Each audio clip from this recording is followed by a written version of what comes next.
I have here my dad's wedding ring that my brother Robert always used to wear, around his neck. Of course, I need to open it to put it on, so I can't do that right now. Yeah, if you want to put it on. I shouldn't have to be, before going off script and stuff, I shouldn't have to be here today. I shouldn't have to be saying all of this about my brother because it's not right. But, I know that he is at peace. And the last time I stood at this podium, I had both my brothers by my side and my grandfather sitting in the front row. I phrased the eulogy around a quote from the book Tuesdays with Morrie that is, "Death ends a life, not a relationship." A few years later, we buried my grandfather, and I changed that to "Death ends a life and extends the relationship." Of course, I believe that with my dad and somewhat with my grandpa, but to be honest, the loss is just too raw and close for me fully to believe that message right at this moment.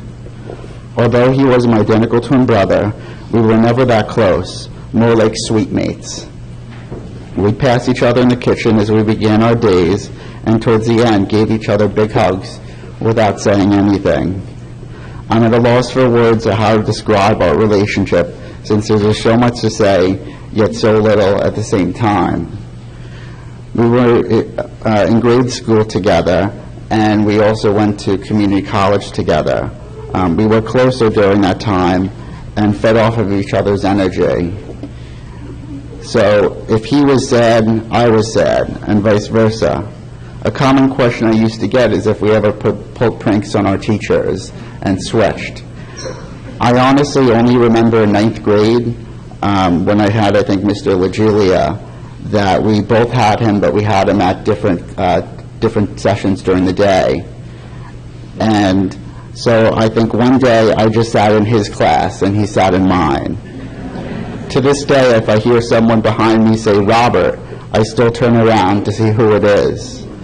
Many times I won't even correct them and instead just act as if I'm Robert.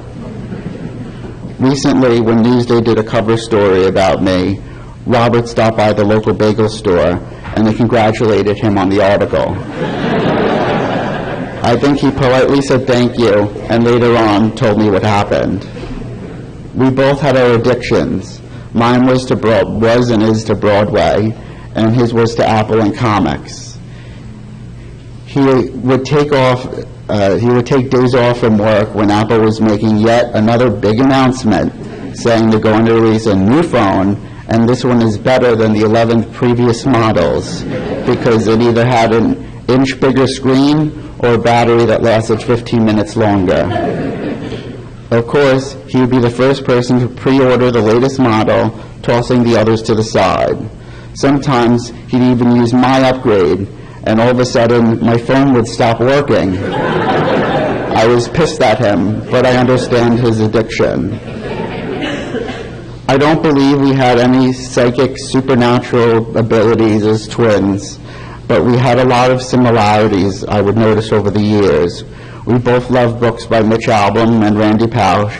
We ate the same types of food, watched the same television shows, and listened to the same podcasts.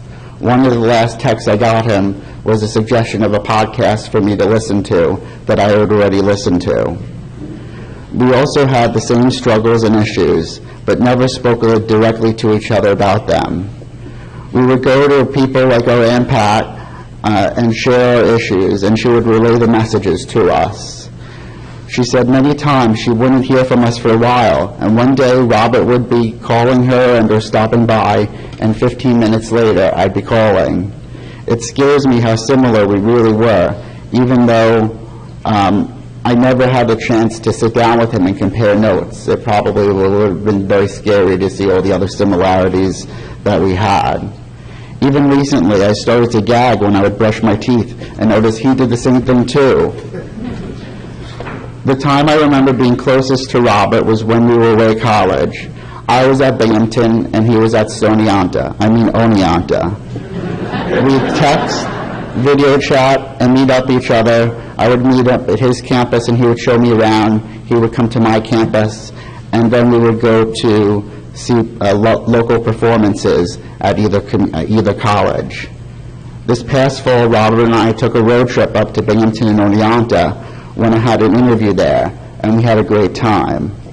His death, though, is, as Billy Crystal put it, a boulder of grief, and it's going to be challenging living without my other half. But I hope he's with my dad, Grandpa, and our dogs, Petey and Daisy, looking down on me and watching over me. When my grandpa passed away, my brother printed a picture of my grandfather looking into the distance with a quote from one of his favorite musicians, Ed Sheeran, which says, "A life we love is a life that's been lived." By the amount of people here in this room today, his life was way too short, but it's a life that's been lived. I love and miss you, Robert.